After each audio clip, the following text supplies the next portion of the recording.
Vamos a orar. Señor, te damos gracias. Gracias, Padre, Hijo y Espíritu Santo.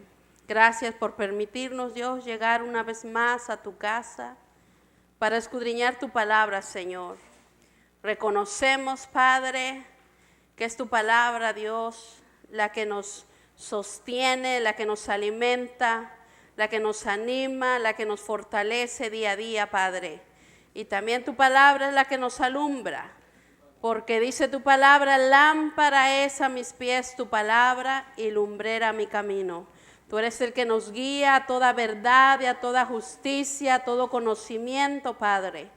Gracias te damos por permitirnos, Dios, estar aquí, poder escudriñar tu palabra, Señor, reunidos, Padre, con mis hermanos que han llegado. Gracias te doy por su vida, Padre. Mira aquellos que vienen de camino, Señor, apresura sus pasos, tráelos con bien a este lugar, para que juntos podamos crecer en conocimiento y en sabiduría, como dice tu palabra.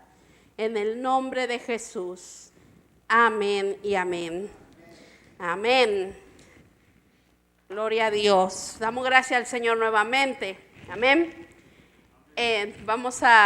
Bendecimos, como nuestro hermano dice, ¿verdad? Bendecimos a aquellos que nos siguen, a aquellos que nos escuchan. Amén. Vamos a entrar a nuestra clase. Yo no sé cuántos se acuerdan el título de la semana pasada, que fue de gran bendición, ¿verdad? Y el título de la semana pasada fue Nuestra posición en Cristo. ¿Cuál es tu posición estando con Cristo? ¿Qué posición tienes? Si habláramos de un equipo de fútbol, ¿verdad que sí? Como decía el hermano, pues el delantero, la defensa, el portero. En el Evangelio, ¿verdad? También tenemos una posición. Y algo que vamos a ver en esta noche, que cualquier posición que nosotros tenemos como miembro del cuerpo de Cristo, todo es gracias a ¿quién? A Cristo.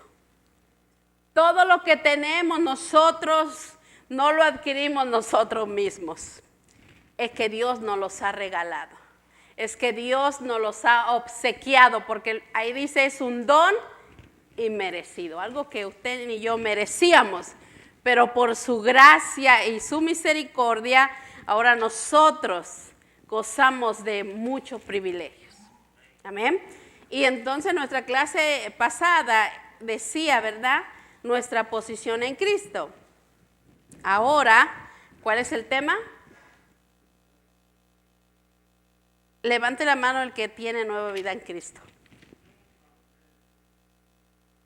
Amén, ¿verdad que sí? En Cristo tenemos nueva vida. Y dice Corintios, ¿verdad? ¿Qué dice? De modo, si alguno está en Cristo, nueva criatura es. Las cosas viejas pasaron, he aquí todas son hechas nuevas. O sea, entonces estamos estrenando vida nueva. Amén. Lo que pasó, allá se quedó. Ahora nos enfocamos en el presente, en lo porvenir. Y junto a Cristo, pues somos más que vencedores. Porque Él venció la muerte, venció la cruz. Amén. Y resucitó, dice su palabra. Entonces vamos a ver el primer tópico, salvos por gracia. ¿A través de qué? De la fe. De la fe. El 2, un cuerpo en Cristo. Y el 3, ciudadanos del hogar de Dios. Amén. La verdad central nos dice así. La salvación por gracia une a todos los creyentes en Cristo. La salvación por gracia. ¿Qué quiere decir? ¿Hicimos algo para obtener esa salvación? No, ¿verdad? No hicimos nada, porque ahí nos va a enseñar en este capítulo que vamos a estar viendo que no es por obras para que nadie diga, oh, yo porque soy tan buena gente, no es por obras, para que nadie se gloríe. La gloria siempre es para el Señor. Entonces dice el enfoque, afirmar que la salvación es solo a través de la gracia y reconocer que somos parte de un gran cuerpo de creyentes. El énfasis, el sacrificio de Cristo brinda salvación a todos los que creen en Él. O sea, la oferta está echada. Ahora es del que acepte ese sacrificio. Amén. ¿Y qué nos dice San Juan 3:16? Porque de tal manera amó Dios al mundo que ha dado a su Hijo unigénito para que todo aquel que en Él crea no se pierda, mas tenga vida eterna. Esa es la gran promesa, ¿verdad? Versículo principal de esta clase, porque por gracia sois salvos por medio de la fe. Y esto, léalo fuerte, y esto no de vosotros, pues es don de Dios. Todo se lo debemos a Él. El ministerio que tenemos, le debemos eso a Él. Amén. ¿Usted ha recibido algo que no sea de Dios? Todo, nuestra propia vida. ¿Quién es el que nos dio la vida? Dios. Se lo debemos a Él. Nuestros hijos, Él nos los regaló. Dice que herencia de Jehová son los hijos. ¿Qué tenemos nosotros? Nada. Todo se lo debemos a Él. Oh, yo soy muy inteligente en la escuela. ¿De verdad? Todo se lo debemos a Él. La sabiduría, el entendimiento, el conocimiento, todo lo que usted sobresalga es gracias a Él. Amén. Y ahí vamos a entrar ahorita en la clase donde dice, por más intelecto que tú tengas, pero sin Cristo estás muerto. Y por menos intelecto que tú tengas y sin Cristo, igualmente estás muerto, perdido de las dos formas. Así es que tenemos que tener a Cristo para tener una vida nueva. Dice aquí nuestra introducción, ¿verdad? Que en el capítulo anterior vimos, dice, Pablo les dio a los creyentes una gran imagen de sus riquezas espirituales. Estos incluyen no solo las cosas maravillosas que verían en el cielo, sino la riqueza que estaba disponible para ellos. ¿En dónde? En esta vida. Imagínense, vamos a poner un ejemplo, imagínense, hermano Bográn, que llega usted allá al cielo y usted ve unas promesas allá que decían su nombre. Y usted va a llegar y ¿por qué ellos tienen mi nombre? Y el Señor le va a decir, porque eran tuyos, pero nunca los pediste. No, pero yo no sabía. El hermano Fernando predicó y dijo que tú tenías riquezas en gloria, porque no los pediste. Y así vivimos muchas veces. No tenemos, ¿por qué? Porque no pedimos. Las riquezas ya están ahí. Las promesas están ahí. ¿Cuántas promesas encontramos en la palabra? Infinidad de promesas. Pero no las reclamamos, no las pedimos. Porque si nosotros las pedimos, Él nos las da.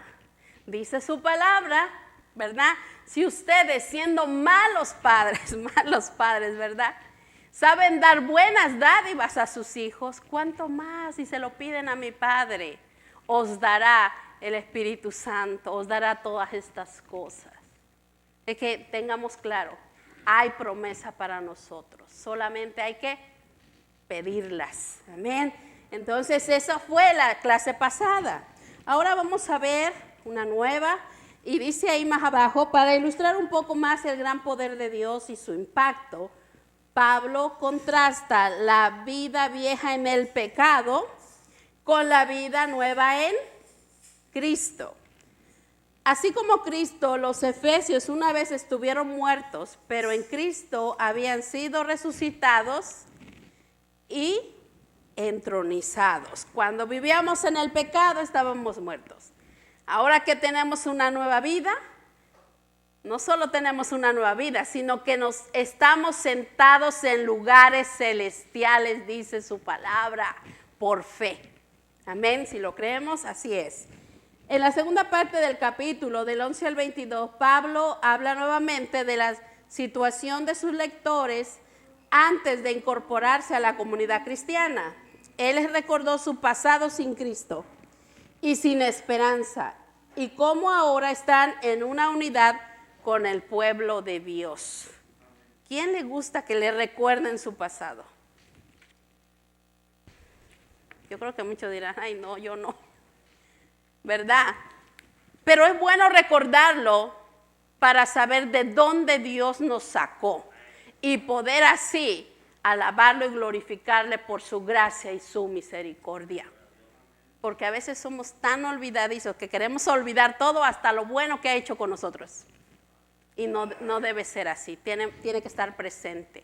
Dios nos ha dado una nueva vida y por lo tanto tenemos que darle toda la alabanza. Amén. Dice también, vamos a hablar del poder de la restauración. El significado esencial de la salvación es restauración. Ser salvo significa que hemos experimentado el milagroso poder restaurador de Dios para hacer todas las cosas nuevas en nuestra vida espiritual, psicológica, emocional y relacionalmente. Cada área de nuestra vida, con Él, Dios hace cosas nuevas. Si teníamos un trauma, Dios nos sana de ese trauma. ¿Verdad que sí?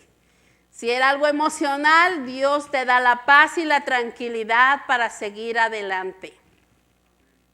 Y si era espiritual, hermano, tú estás muerto porque quieres. Cristo está aquí y Él te da nueva vida. Amén. Y a través de su palabra, hermano, nosotros podemos deleitarnos y aquellos muertos recobran vida. En el nombre de Jesús. Amén.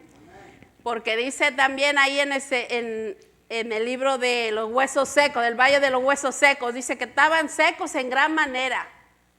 Pero vino una palabra de Dios a ellos y le dijo, huesos secos, levántense.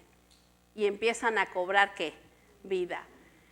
Y yo les decía una vez que predicaba de ese tema, muchas veces nos rodeamos con mucha gente y ya no sabemos quiénes son cadáveres y quiénes están vivos. O quienes están vivos pero muertos espiritualmente. Amén. Entonces, pero ahora vamos a estudiar un poquito de eso y vamos a saber quiénes están muertos espiritualmente.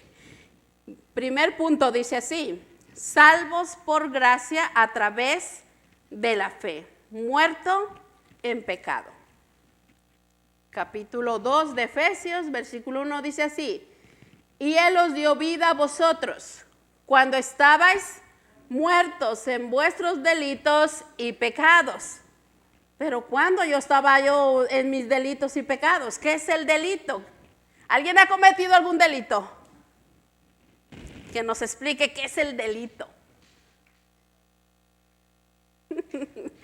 Delito, escuche, delito dice, un delito incluye el cruzar el límite establecido o desviarse del camino correcto. Pásese la luz y ahí lo van a estar esperando. Y ahora que ya hay cámaras, le toman la cámara, porque eso ya es un delito. Y si nosotros en la palabra de Dios, ¿cómo podemos cometer un delito con la palabra de Dios? Viole un mandamiento y ahí está cometiendo un delito. Si la palabra dice, honra a tus padres y no los estás honrando, cuidado, puedes estar cometiendo un delito. Eso significa cuando estábamos muertos en vuestros delitos y pecados. Dice ahí el verso 2, en los cuales anduvisteis en otro tiempo. No, yo nací en el Evangelio, yo no me hablen de ese punto. Siguiendo la corriente de este mundo, conforme al príncipe de la potestad del aire, el espíritu que que ahora opera en los hijos de desobediencia. ¿Y qué es desobediencia? ¿Alguien quiere que le expliquemos? Es lo contrario de obediencia. Amén. Entre los cuales también todos nosotros vivimos en otro tiempo, en los deseos de nuestra carne, haciendo la voluntad de la carne y de los pensamientos. Y éramos por naturaleza hijos de ira, lo mismo que los demás. O sea, lo mismo que ahorita mismo está el mundo, muertos en sus delitos y pecados. Y nosotros ahora ya estamos vivos en Cristo, tenemos una nueva vida, pero dice que antes así andábamos. ¿Y nos dábamos cuenta? No. Me acuerdo del hermano Bográn, ese estudio que nos trajo, y hablar del orgullo, ¿verdad? Era del orgullo. Es como comerte una cebolla, ¿verdad? Y tú hablas y tú piensas que no hueles, pero los demás están ¿qué? Oliéndolo, ¿verdad? Así puede ser nuestra arrogancia, así puede ser nuestra altivez, así puede ser lo que nosotros digamos, no, yo no he andado en las corrientes del mundo. La palabra de Dios dice que en otro tiempo anduvisteis, ahí también metido. Entonces dice ahí nuestra introducción, las transgresiones son temporales, mientras que los pecados son deficiencias. Ese era un terrible estado completamente fuera del alcance de la ayuda humana. Cuando Pablo menciona los delitos y pecados, también lo lleva a describir con más detalles la forma de vida anterior de los efesios.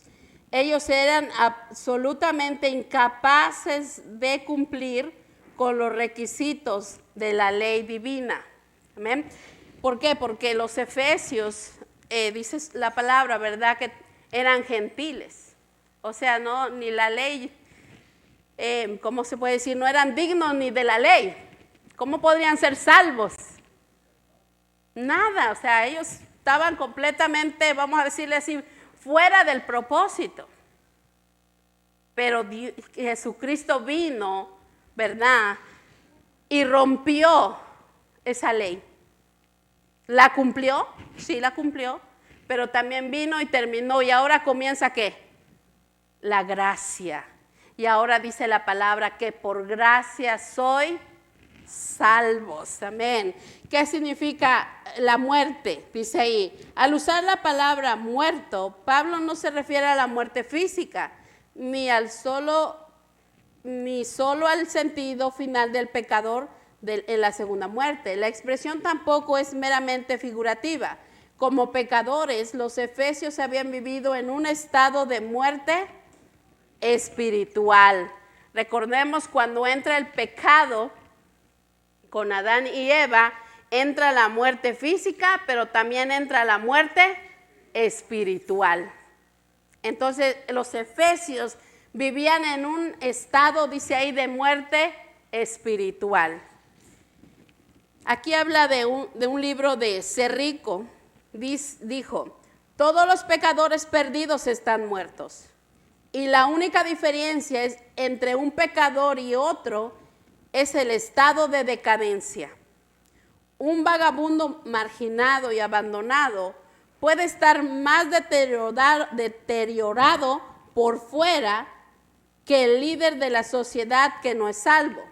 Pero ambos están muertos en el pecado. Y un cadáver no puede estar más muerto que el otro. Usted puede ver ahí los vagabundos. Está más muerto y usted bien vestido con traje también puede estar muerto si no ha reconocido ¿qué? A Cristo. ¿Tiene vida? No, ¿verdad? Entonces, el término andar también, dice ahí, es prominente en los escritos de Pablo. Se repite en la carta, en esta carta, en el 2:10, hay unos versículos, dice, el modo de vida anterior de los efesios, dice Pablo, estaba de acuerdo con la corriente, literalmente la edad de este mundo. Él está enfatizando que cualquiera que no tenga a Cristo es un prisionero de los sistemas sociales y de valores del presente siglo de maldad que se opone radicalmente a Cristo. Eso significa vivir o andar conforme a la corriente de este mundo. La costumbre, dice John, la costumbre de pecar, oiga esto, hace que el pecado pierda su sentido. El curso del mundo quita la vergüenza. Usted lo hace una vez, lo hace 2 veces, después se le hace ¿qué? Ya práctica y después usted ya pierde la vergüenza. Ya lo hace como que no pasa nada. Pero cuidado, porque ahí es donde caen los hijos de desobediencia. Bueno, dice el príncipe también, ahí dice, el príncipe de la potestad del aire, que gobierna el reino espiritual maligno, que sabemos que es Satanás, a quien Jesús llamó el príncipe de este mundo. Pablo llamó a Satanás el Dios de este mundo.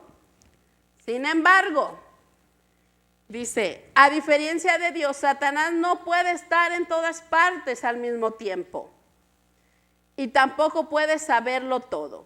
Satanás sigue siendo un ser creado y debe usar trucos malignos para influenciar en las personas. Él tiene dominio sobre la humanidad inconversa y también busca influir en los creyentes. Satanás anhela que todas las personas vivan como hijos de desobediencia. ¿Cuántos los que tienen hijos, tienen algún hijo desobediente? No, yo no. Yo no. Que si usted, él está ahí con la cosa así y usted le manda algo, ay. Y si tiene, ya lleva una media hora con la tableta, pero ni le da hambre, usted quítele tantito y quiere comer, ¿qué hay por ahí? ¿Qué vamos a hacer? ¿Qué tiene por ahí en la nevera? Y empiezan a buscar, ¿verdad? Porque esa es una artimaña del enemigo para envolverlos. Es una artimaña, ¿ok? Entonces él quiere, y mire lo que dice, que es lo que este príncipe dice ahí de la potestad del aire, quiere tener a todas las personas viviendo en desobediencia. Ojo, abremos los ojos, ¿ok? Veamos todo lo que se mueve, ahorita todas las redes sociales, todo eso que se mueve.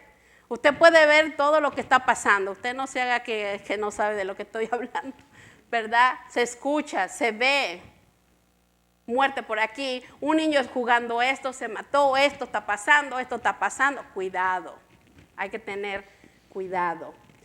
En Efesios dice 2:3, vemos que la pecaminosidad humana es universal. La vida pasada de los cristianos judíos, como la de los gentiles, estuvo dominada por los deseos de nuestra carne. La carne, el sarx, no es meramente el cuerpo, sino la persona completa que está lejos de Dios y se inclina hacia sus propias preocupaciones egoístas. La frase hijos de ira denota a aquellos que merecen el castigo de Dios. El pecado trae condenación. ¿Qué trae el pecado? Condenación. Amén. Entonces dice, el mundo, oiga esto, el mundo sigue pensando que el hombre tiene buen corazón. ¿Usted cree eso? Lo encontré por ahí, dice. El mundo sigue pensando que el hombre tiene un buen corazón y sugieren que mejores leyes sociales, mayor bienestar y educación, el ser humano puede llegar a conseguir una sociedad justa. Pues no es así. Por más mejores leyes, por más educación, el ser humano lo único que necesita es a Cristo. Es a Cristo, hermanos. Entonces, por más estudio o por menos estudio, si tú estás sin Dios, está muerto. Necesitamos a Cristo. Romanos 3:23 que dice, por cuanto todos pecaron, están destituidos de la gloria de Dios. Amén. Las transgresiones nos alejan de Dios. El pecado nos separa de Dios. La muerte física dice que es separación. Y la muerte espiritual es separación. Separación, ¿verdad? Entonces, tenemos que analizarnos. ¿Estamos vivos? Sí, parece que sí, todos estamos respirando. Amén. ¿Estamos vivos? Sí, estamos en Cristo. Punto número 2, dice, fortalecidos en Cristo. Pero Dios, que es rico en misericordia, por su gran amor con que nos amó, aún estando nosotros muertos en pecados, nos dio vida juntamente con Cristo. Por gracia sois salvos. Y juntamente con Él nos resucitó. Y asimismo nos hizo sentar en lugares celestiales con Cristo Jesús, para mostrar en los siglos venideros las abundantes riquezas de su gracia en su bondad para con nosotros en Cristo Jesús, fortalecidos con Cristo. Todavía ni nacíamos, ya Jesucristo había pagado por nuestros pecados. Todavía ni, porque ninguno aquí creo que tiene 2000 años. Todavía ni nacíamos, ya Jesucristo había pagado por nuestros pecados. ¿Lo creemos? Amén, porque por gracia sois salvos. Y esto es por medio de la fe. Amén. La frase pero Dios, escuche esto, muestra la abundante gracia de Dios con la gente perdida y pecadora. En contra de la pecaminosidad humana y el rechazo de Dios está la aceptación misericordiosa de Dios de nosotros en Cristo. Aunque Dios no aprueba, no puede aprobar el pecado, porque Él es justo. Él muestra su misericordia para con nosotros. Él nos ama y ha hecho posible nuestra reconciliación consigo mismo. ¿Qué es misericordia? Misericordia es la compasión de Dios por los desamparados. Si Dios hubiera decidido destruirnos, habría estado completamente justificado y nada podría haber evitado la catástrofe. En cambio, la abundante riqueza de su gracia y el gran amor de Dios trajeron la salvación a Pablo, a los creyentes de Éfeso y también a nosotros. Por gracia sois salvos. Amén.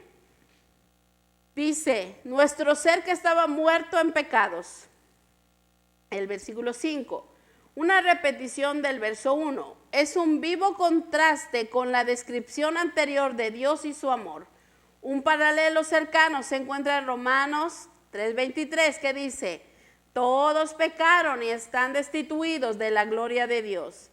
Tal uso de contraste, especialmente el contraste entre el pasado y el presente, es un recurso literario favorito de Pablo. ¿Quién era Pablo antes de ser el gran apóstol Pablo? Saulo. Haber experimentado la misericordia de Dios, había experimentado la gracia de Dios, había experimentado la restauración de Dios. Por eso Pablo nos habla de esta manera. Amén. Por eso Él nos dice, por gracia sois salvos. Él ya pagó el precio de nuestros pecados por su gran misericordia, por su gran amor con que nos amó. Entregó a su Hijo unigénito. Y muchos preguntan, ¿quién daría a su Hijo? Por más desobediente que sea, pero no lo entrego. ¿Verdad? Pero Dios en su amor, con su gran amor que dice ahí, que nos amó, entregó a su Hijo para que tengamos vida y vida en abundancia. Amén. El versículo 5 dice del texto, dice que Dios nos ha dado vida con Cristo cuando estábamos muertos en pecados. Dios nos dio vida juntamente con Cristo. La vida que ahora poseemos es un efecto de la resurrección de Cristo. La resurrección de Cristo fue un acto del poder de Dios. Nuestra generación como creyentes es por un acto de la gracia de Dios. Estando muertos, es una inversión total de todo lo que está implícito en las palabras, muertos en pecados, dice ahí.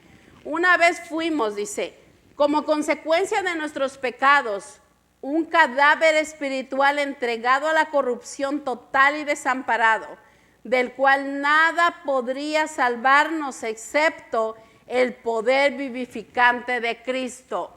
Los huesos secos no iban a poder levantarse si no era por el soplo del Espíritu Santo. Nosotros no íbamos a poder levantarnos con nuestras propias fuerzas, con nuestras propias obras. Al menos, ¿o alguien aquí se levantó así? ¿Por mérito propio? ¿Alguien recibió la salvación por mérito propio? No, fue Él el que pagó el precio para que nosotros ahora estemos aquí gozando de esta vida en Cristo. Amén. Dice también aquí nuestro comentario. Sin embargo, Dios ha perdonado nuestros pecados y nos ha devuelto la vida eterna para la que fuimos creados. El versículo 6 dice que Dios nos ha resucitado juntamente con Cristo, una prueba más del acto de Dios de levantar a Cristo de la tumba y traerlo de regreso a la tierra de los vivientes. Y estamos sentados con Él en lugares celestiales.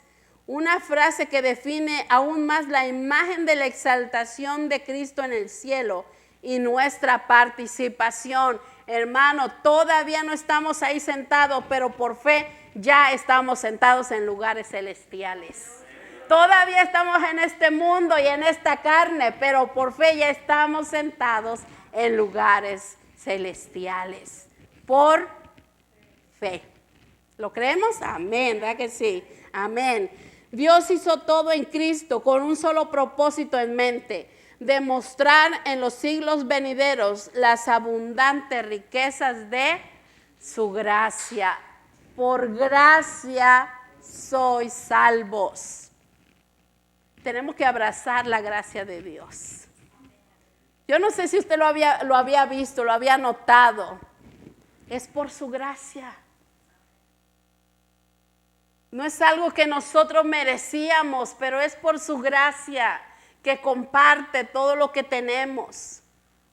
Amén. Yo le digo al Señor, gracias por tu gracia, por haberme escogido, por haberme mirado. Pero hay muchos, pero te miró a ti. Amén. Nos miró a nosotros. Amén. Dice ahí el C, salvos por gracia. Seguimos ahí con la gracia. Por gracia dice, porque por gracia sois salvos por medio de la fe. Y esto no de vosotros, pues es don de Dios. No por obras, para que nadie se gloríe, porque somos hechura suya, creados en Cristo Jesús para buenas obras, las cuales Dios preparó de antemano para que anduviésemos en ellas. Amén. La ley era por obras y la gracia es por fe. Amén. Entonces, dice ahí, cuando aquí nos habla, porque somos hechura suya, la palabra hechura, ¿verdad? Quiere decir somos obras de arte. Él nos hizo con sus manos. No somos cualquier cosa. Creados a imagen y semejanza de Dios para un propósito. ¿Cuál es el propósito? Para buenas obras. O sea, hermana, ¿es por obras o no es por obras? No es por obras, pero sí para buenas obras. Así que las buenas obras tienen que fluir naturalmente. Usted tiene que practicar las buenas obras, no tiene que ser forzado, tiene que ser naturalmente, genuino, sincero. No es como para que la hermana Rosa me vea que yo hago, no. ¿Es para qué? Porque Cristo ya me creó para buenas obras. Amén. Entonces dice ahí nuestro comentario. El versículo 9 incluye toda posibilidad de obtener salvación por uno mismo, como si fuera insuficiente lo que dice el versículo 8, y eso no de vosotros. Pablo añade, no por obras. El apóstol no especifica estas obras como relacionadas con la ley, ya que no está pensando solo en los cristianos judíos. Esta tercera expresión descarta totalmente cualquier tipo de esfuerzo propio humano.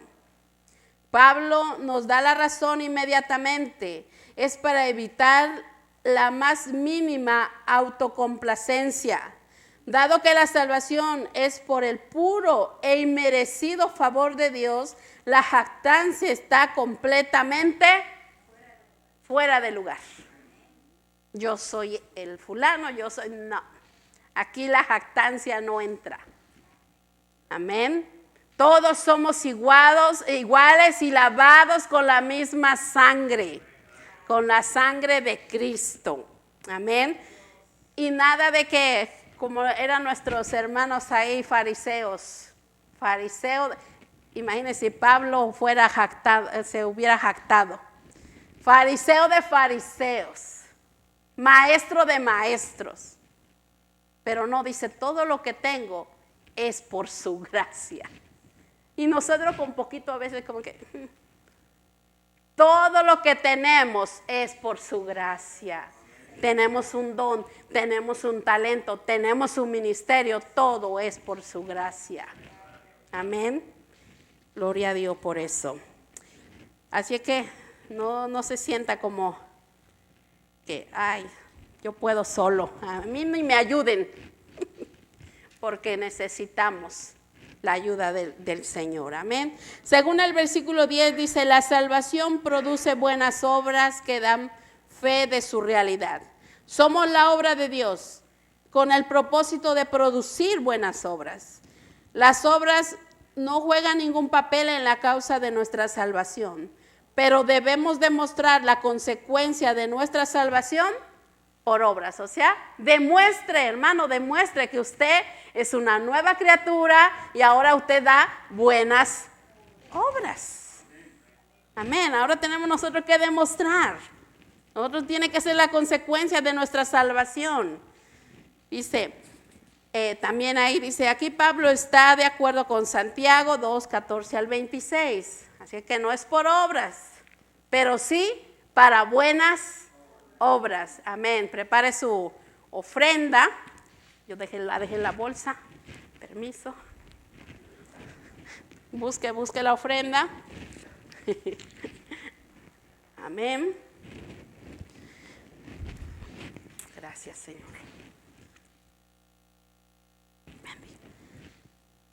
Amén.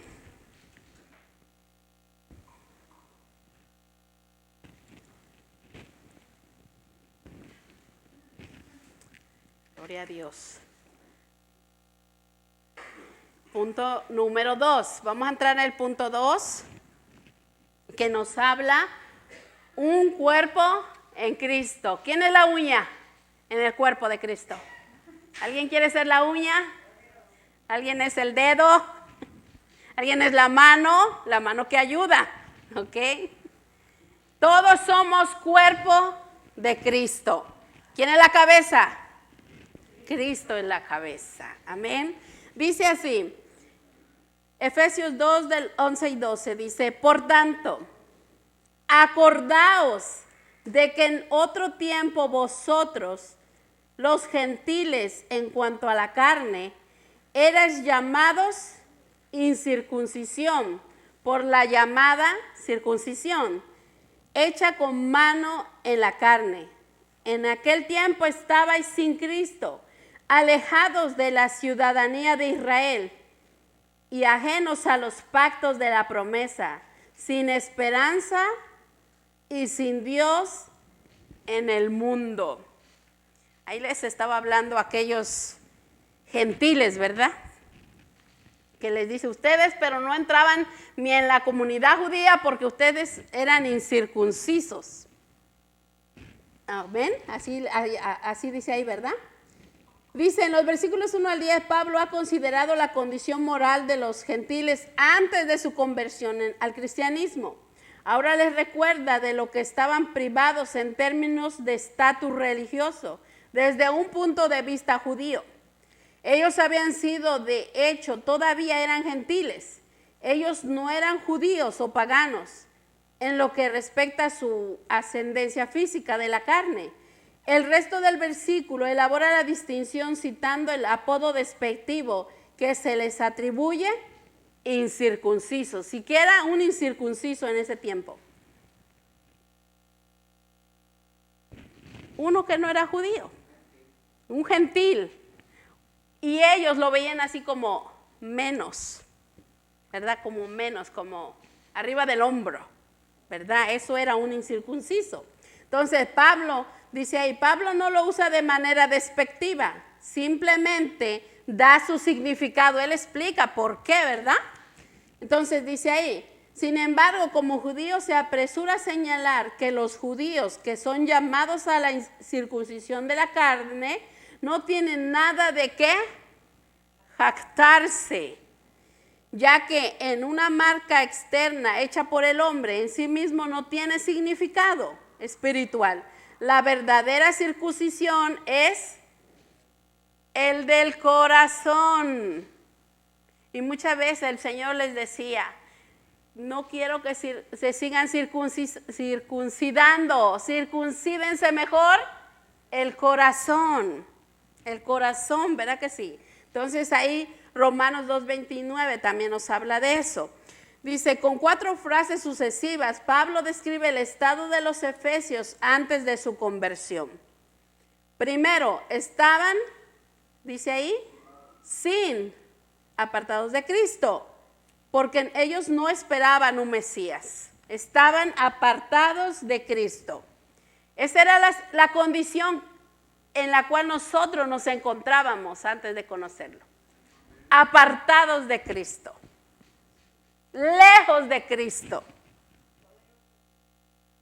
Pareciera que no había,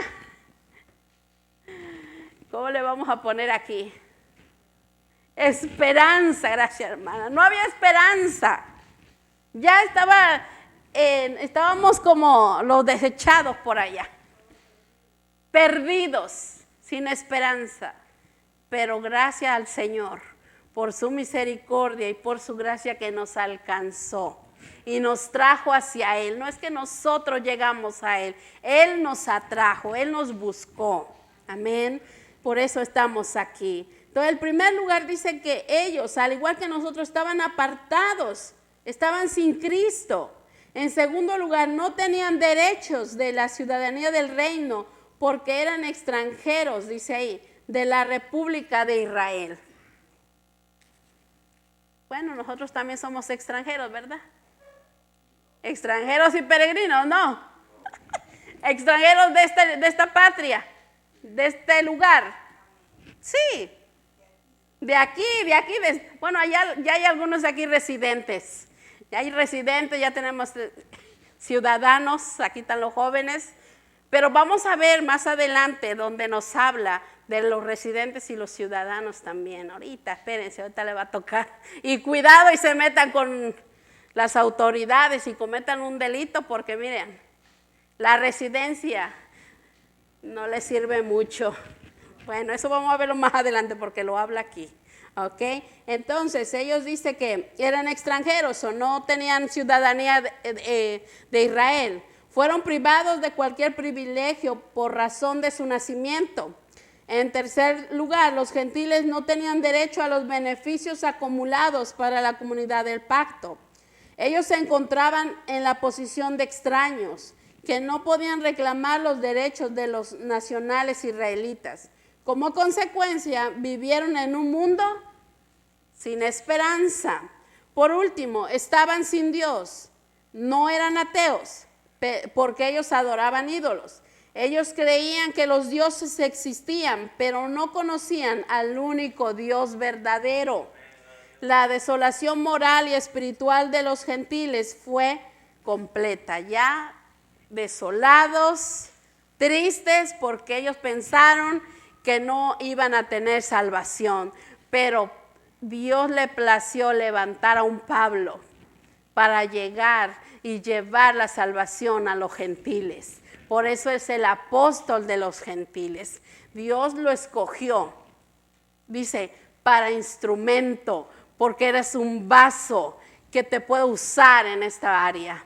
Y así nosotros somos instrumentos, somos vasos.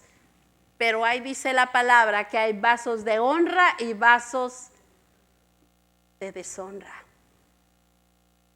Y yo no sé si usted quiere ser un vaso de honra, pero yo quiero ser un vaso de honra. Un vaso que honre a Dios. Un vaso que se deje moldear por las manos del alfarero. Y si tiene que meter la mano y sacar toda esa cosa que está ahí guardado, que lo haga, yo lo dejo. Tú eres el alfarero y órale, ahí está. Ahí está mi corazón. ¿Qué le vamos a ocultar a Él? Nada, todo lo conoce porque Él nos hizo. Amén. Entonces en el pasado no teníamos esperanza, pero gloria a Dios por la gracia que ahora estamos en Él. Amén. El B dice, ahora en Cristo. Pero ahora en Cristo Jesús, vosotros que en otro tiempo estabais lejos, habéis sido hechos cercanos por la sangre de Cristo. Por la sangre de Cristo. Porque Él es nuestra paz, que de ambos pueblos hizo uno. De ambos pueblos hizo uno. Y aquí habemos de muchas nacionalidades y somos uno en Cristo. Somos una familia en Cristo. Amén. Hondureños, mexicanos, salvadoreños, dominicanos y boricuas de todas las nacionalidades unidas por un hombre, Jesús de Nazaret. Amén. Por su sangre. Amén. Entonces dice, porque Él es nuestra paz, que de ambos pueblos hizo uno, derribando la pared intermedia de separación, aboliendo en su carne las enemistades, la ley de los mandamientos expresados en ordenanzas, para crear en sí mismo de los dos un solo y nuevo hombre, haciendo la paz, y mediante la cruz reconciliar con Dios ambos en un solo cuerpo, matando en ella las enemistades, y vino y anunció las buenas nuevas de paz a vosotros que estabais lejos y a los que estaban cerca, porque por medio de él los unos y los otros tenemos entrada por un mismo espíritu al Padre. Por un mismo, ¿qué? Espíritu al Padre. Amén. Ya no estamos separados de Cristo. Ahora estamos en Cristo Jesús. Él es la esfera de nuevas posibilidades. Aunque antes estábamos lejos, ahora se acercan. Esto es posible por la sangre de Jesucristo. Pablo ahora deja el tema de cambio. Pablo ahora deja el tema del cambio de la relación con Dios y ahora tenía a los lectores a los medios para lograrlo, dice, porque Él es nuestra paz. Es enfático, dice ahí. Solo Cristo ha resuelto el problema de nuestras relaciones con Dios y con los demás. Él nos atrae a Dios y a los demás en su propia persona. Cristo es paz y es pacificador. Amén. Que dijo Jesús, mi paz os dejo, mi paz os doy. No como el mundo la da, yo la doy, dice así su palabra. Cristo trajo consigo la reconciliación de judíos y gentiles cuando murió en la cruz. Allí hizo dos en uno, quitando la hostilidad que existía entre judíos y gentiles. Esa enemistad había durado, pero cuando Cristo llegó, fue quitada esa hostilidad y ahora formó un solo pueblo, un solo cuerpo. Dice que había existido esta pared intermedia de separación creada por ¿el qué? El odio. Por el odio separa, el odio divide. Por eso la palabra dice, no tengáis odio en vuestros corazones, porque eso te va a alejar de Dios y te va a alejar de los demás. Y después tú vas a decir, pero ¿por qué a mí nadie me habla? ¿Por qué a mí ya nadie me busca? Porque ya hay algo en tu corazón. Puede ser rencor, puede ser odio, puede ser una raíz de amargura. Entonces hay que tener cuidado, porque dice ahí que eso divide. Hay una división. Y ahí nos menciona, ¿verdad? Ese muro de Berlín que separaba a Alemania fue derribado, dice, en 1989. Lamentablemente, la gente todavía está dividida por muchas barreras hoy en día, que van desde la raza hasta el nivel socioeconómico y los logros educativos. Gloria a Dios que en este país no hay eso.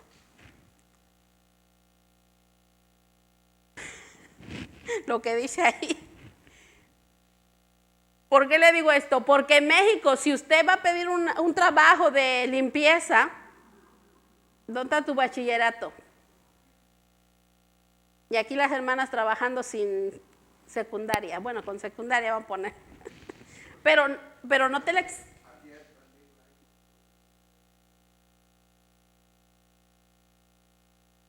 También, imagínense.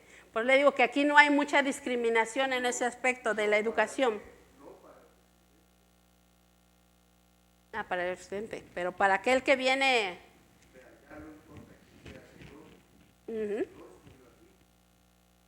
Amén. A lavar platos como los ilegales. ¿Ve? Entonces, mire lo que dice entonces aquí. Por eso dice, lamentablemente la gente todavía está dividida por muchas barreras hoy en día, que van desde la raza hasta el nivel socioeconómico y los logros educativos. Y las iglesias muchas veces, siga leyendo, hace lo mismo. Es hora de leer Efesios nuevamente. Lo que tienes, lo que tengo es gracias a Dios. Y somos iguales porque somos lavados con la misma sangre. Puedes tener más dinerito, puedes tener más educación, pero sin Cristo estás muerto. No somos nada. Amén. La eliminación de la brecha entre dos grandes divisiones de la humanidad resulta la reconciliación de judíos y gentiles con Dios por la cruz. La palabra reconciliar aquí significa un intercambio de relaciones. Como resultado de la obra de reconciliación de Cristo, los creyentes tienen acceso a la presencia de Dios. Es únicamente a través de Cristo que tanto judíos como gentiles ahora tienen acceso al Dios Padre a través del Espíritu Santo. Solamente a través del Espíritu Santo de Dios. Amén. Tercer punto, ciudadanos del hogar de Dios, miembros de la familia de Dios. Así que ya no sois extranjeros ni advenedizos, sino conciudadanos de los santos y miembros de la familia de Dios. Dice aquí que cuando él habla de extranjeros, se aplica a los forasteros en general, pero en particular de los transitorios de corta duración, algo que equivale a los turistas en nuestro tiempo. Un turista es un ¿qué? Forastero, un extranjero. ¿Amén? Dice ahí, el segundo término, los advenedizos. ¿Alguien sabía qué son los advenedizos? Un hijo advenedizo, un advenedizo. Hoy lo vamos a aprender los que no sabían, dice. Advenedizo, eran los residentes foráneos. ¿Cuántos residentes hay aquí? Para que les diga yo advenedizos. Porque eso quiere decir la palabra advenedizo, no es una ofensa, pero es un, ¿qué dice ahí? Un residente foráneo, que se habían establecido en el país de su elección. Oiga lo que dice. Estos son como residentes permanentes legales conocidos en los Estados Unidos, como aquellos que tienen su tarjetita verde, que disfrutan de todos los privilegios que brinda el gobierno, pero no tienen derecho a votar y pueden estar sujetos a deportación. La residencia, ok, una persona que tiene residencia y comete un delito, ¿puede perder la residencia? Inmediatamente la puede perder. ¿Y un ciudadano? No, pero tiene que pagar. Pero sí sé.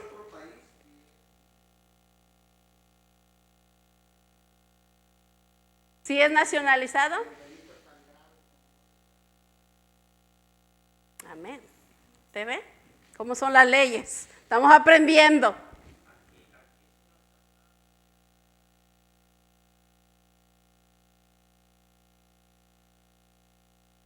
Aquí tiene que pagar. Si es ciudadano nacido aquí, tiene que pagar. Pero si es naturalizado, tiene que pagar y fuera. Vaya a hacer esas cosas allá afuera. Cuando mi mamá y mi papá entran y le dicen a mi mamá, señora, ok, va a ir para México, pórtese bien. Pórtese bien allá. Y pórtese bien aquí también, le dice. No ande ahí con los, ¿cómo se llama? Los narcos, le dicen a ella. Ay, mi madre. Porque ella es residente, tiene que llevar un buen comportamiento. Ah, pero ya está muy viejita. Hay viejitas mañosas todavía. Pero bueno, no vamos a desviar. Ese es el tema de los, ya dijimos, los extranjeros y los advenedizos. Amén. Ok, dice, tal había sido la posición de los gentiles en relación con el reino de Dios antes de la venida de Cristo, pero ahora disfrutan de todos los privilegios del nuevo pueblo de Dios. Están unidos con los santos del pasado. Así como los cristianos contemporáneos, los gentiles son miembros de la familia de Dios. Ahora nosotros somos miembros de la familia de Dios, de diferentes pueblos, de diferentes razas, de diferente nación, pero somos uno mismo, un mismo pueblo. Amén. Usted es mi hermana, yo soy su hermano, somos hermanos en esta casa. Amén. Dice, él ve el templo de Dios, edificado sobre el fundamento de los apóstoles y profetas, siendo la piedra principal del ángulo Jesucristo mismo, en quien todo el edificio bien coordinado va creciendo para ser un templo santo en el Señor, en quien vosotros también sois juntamente edificados para morada de Dios en espíritu. Cristo, dice ahí, es la piedra angular. Amén. Vamos a ver lo que nos dice. En 1 Corintios 13:11 aprendemos que este fundamento es el mismo Cristo. Pero aquí Él es el principal piedra del ángulo del edificio, que literalmente significa en la punta del ángulo. Se refiere a la piedra angular o piedra de unión que mantiene unida toda la estructura. Si nosotros nos mantenemos conectados con Él, nuestra estructura no va a caer. Yo creo que de esto sabe más el hermano Borrán, de las estructuras y cosas, dónde está. Pero en la vida espiritual, Cristo es la piedra del ángulo. Unidos a Él, nuestra casa, nuestro ministerio va a estar fuerte, va a estar firme. Van a venir las pruebas, van a venir algunos temblores, pero si estamos edificados en Cristo Jesús, vamos a permanecer de pie. Vamos a permanecer firmes. Amén. Dice también, ellos fueron los testigos de sus apariciones, hablando de la resurrección de Cristo, y los primeros predicadores del Evangelio. Como dice un escritor, la iglesia descansa sobre el evento único del cual Cristo es el centro, pero en el cual los apóstoles y profetas, llenos y guiados por el Espíritu y haciendo su obra en una cercanía única a Cristo, tuvieron parte indispensable e intransmisible. En el versículo 21 del texto, Pablo expone el significado del edificio. La función de la piedra angular se define como unida, incorporada, soldada, en armonía. Este término abarca el complicado proceso del trabajo en piedra, mediante el cual las piedras se unen. Pablo usa la palabra naos para hablar del templo en lugar de hieron. El primer término es el santuario interior donde mora la presencia de Dios, que simbolizaba el arca de la alianza, mientras que el segundo término incluye todo el recinto. Pablo usa la imagen del templo tanto para referirse al individuo como a la comunidad. El verdadero templo es toda la iglesia. ¿Cuál es el verdadero templo? Toda la iglesia. Nosotros somos la iglesia de Jesús. Nosotros somos parte del templo, pero también dice la palabra, y Pablo nos dice, ¿no sabéis que vosotros sois templos del Espíritu Santo? Amén. Somos templos del Espíritu Santo. El énfasis de la construcción continúa, se muestra por el tiempo presente de juntamente edificados.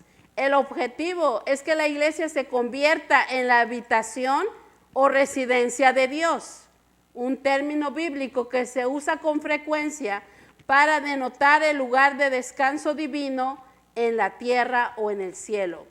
Anteriormente se pensaba que la morada terrenal de Dios estaba en el monte de Sión, en el templo de Jerusalén. Ahora Él hace su morada en la iglesia.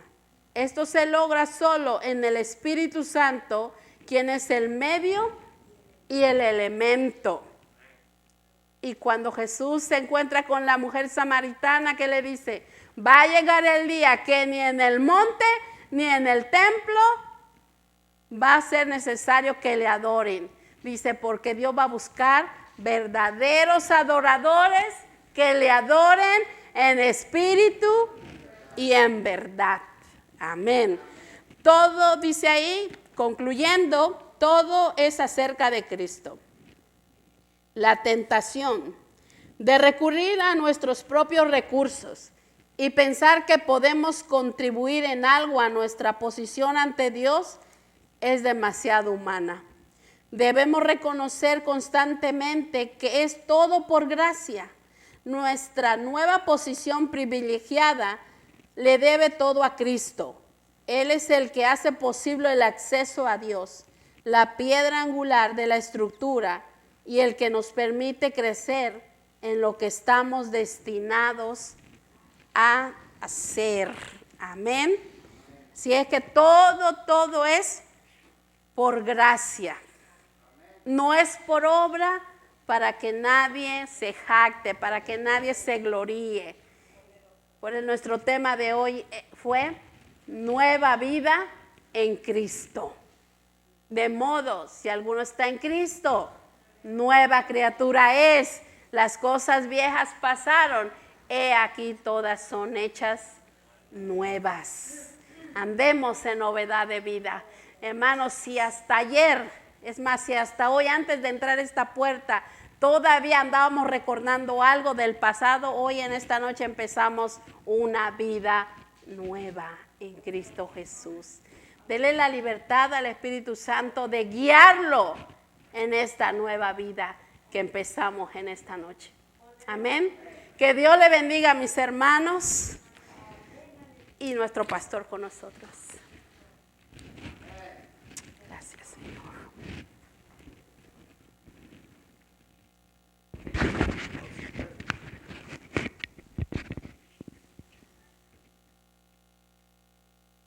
Hermanos, qué bueno que están aquí. ¿Me oyen? ¿No me oyen? Están sordos, voy a orar por ustedes. ¿Me oyen? Una pequeña observación en el punto de un cuerpo en Cristo, pero ahí en el punto 2, del lado donde dice que estamos sentados con Él en los lugares celestiales. La hermana comentó que todavía no era el momento. Hermanos, si no es el momento de estar con Cristo sentados en lugares celestiales, entonces no hemos resucitado. Porque Colosenses 3 dice, si habéis resucitado con Cristo, buscad las cosas de arriba. Entonces, el que no ha resucitado con Cristo todavía sigue en sus delitos y pecados. Si no está con Cristo en los lugares celestiales, esa es la importancia de la palabra en Cristo. En Cristo nosotros estamos por fe. Para eso es la fe. Para estar metido en el cuerpo de Cristo. Lo que Cristo es, lo que Cristo ya ganó, todo es nuestro. ¿Me explico? ¿Me explico? No tenemos, el futuro ya está. O sea, los otros días se habló sobre la predestinación, sobre que Dios nos escogió. Y ahí, hermano, tenemos que ver, usted se va a sentir pecador en algunas veces. Usted se va a sentir en algunas ocasiones como que usted no es cristiano. Hermano, qué bueno si lo llega a sentir, yo lo he sentido. Pero entonces yo debo de rectificar mi acción, rectificar mi vida, porque yo soy representante de Cristo. ¿Por qué? Porque el pecado me mató, yo estaba muerto. ¿Sí o no? Estábamos hablando del muerto, del indigente, sucio, ahí, y el distinguido, pero los dos están muertos. ¿Y en qué diferencia? En nada. Los dos están muertos. La única diferencia es lo que el mundo está viendo, de que está bien vestido y bien educado el tipo, pero está muerto espiritualmente. Y el mendigo pues está sucio, está harapiento, está todo, pero están muertos los dos igual, de la misma manera. Pero cuando viene Cristo, si habéis resucitado con Cristo, buscad las cosas de arriba, donde está Cristo. Hermano, ser cristiano es algo muy comprometedor. Por eso el cielo sufre violencia y solo los valientes que se pueden dominar a sí mismos pueden disfrutar de la presencia celestial, de todo el poder de Dios. Yo el domingo prediqué sobre él. ¿Se acuerdan de qué prediqué? Y lo hice con mucha calma para que lo entendiera. ¿De qué hablé el domingo? A ver. De los ángeles. ¿Cómo va a disponer usted de esa gente celestial si usted no ha nacido en Cristo? Los ángeles están a nuestra disposición porque hemos nacido en Cristo y estamos en Cristo. Esa es la importancia de estar en Cristo. Diga conmigo, estoy en Cristo. Estaré con Cristo. Una cosa es estar en Cristo y otra cosa es estar con Él ya cuando estemos allá. Mi pequeña observación, para que usted no vaya con esa mentalidad, porque a veces cuando uno no quisiera que entendieran, ustedes van a pensar que me gusta estar cazando, ¿no? Le doy gracias delante de ustedes a nuestra querida maestra. Yo veo que Dios la está usando de una manera especial y le agradezco a ella porque esta clase me la encargaron a mí, pero no me sentí capaz de estudiar. El martes amanecí con la boca llena de flemas, con gripa, que no vine al culto el martes.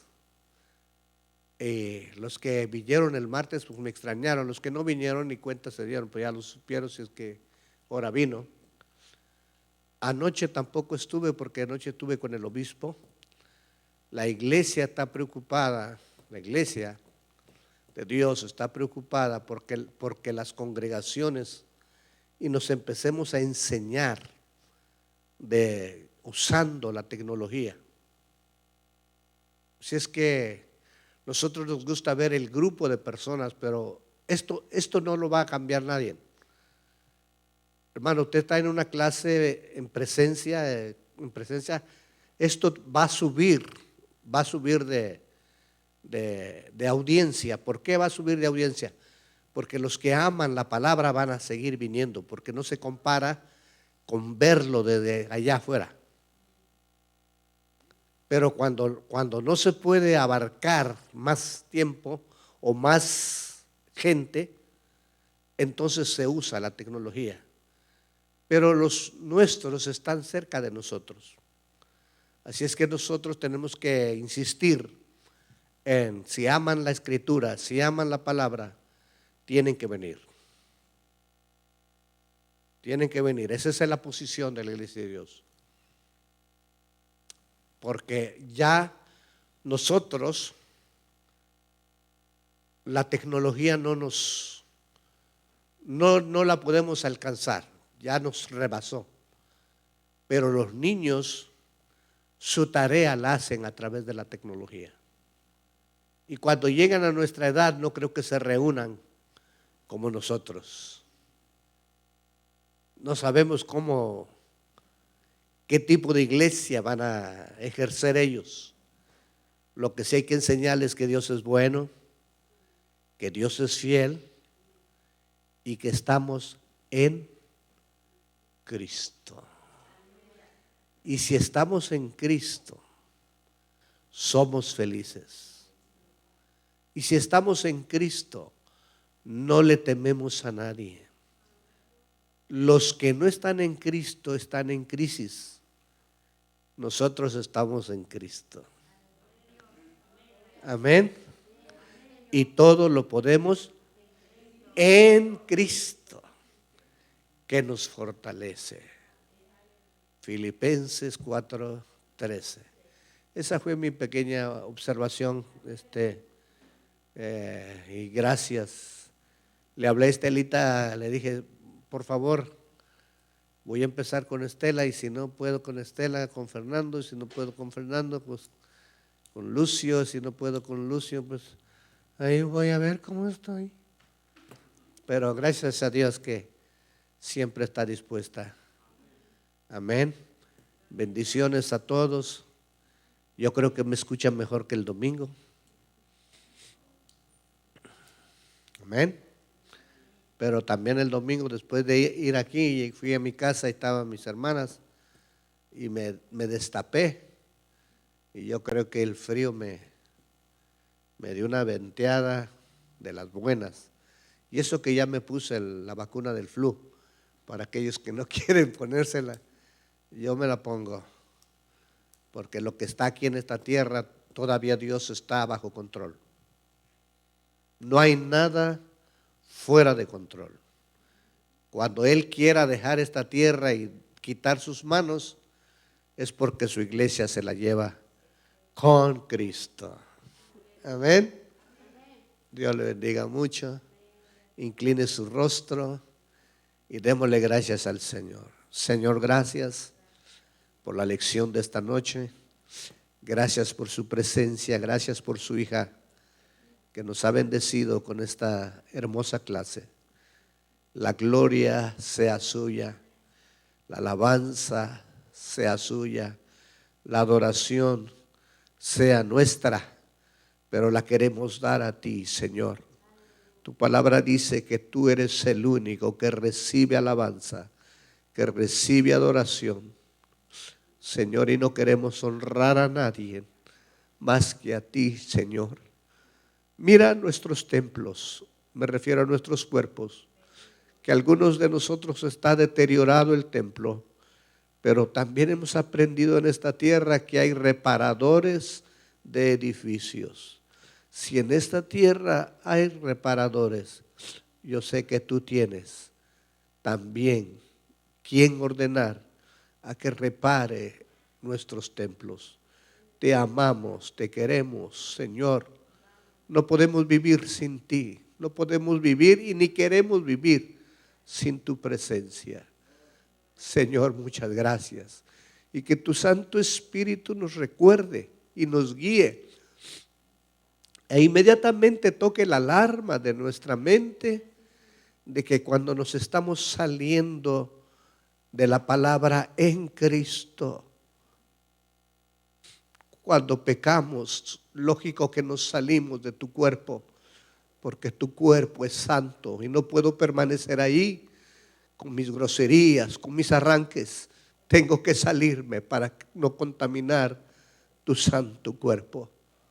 Pero deseamos con todo nuestro corazón permanecer en ti, Señor. Porque solo permaneciendo en ti, Señor, estaremos atentos para cuando tú nos llames, Señor, a tu presencia,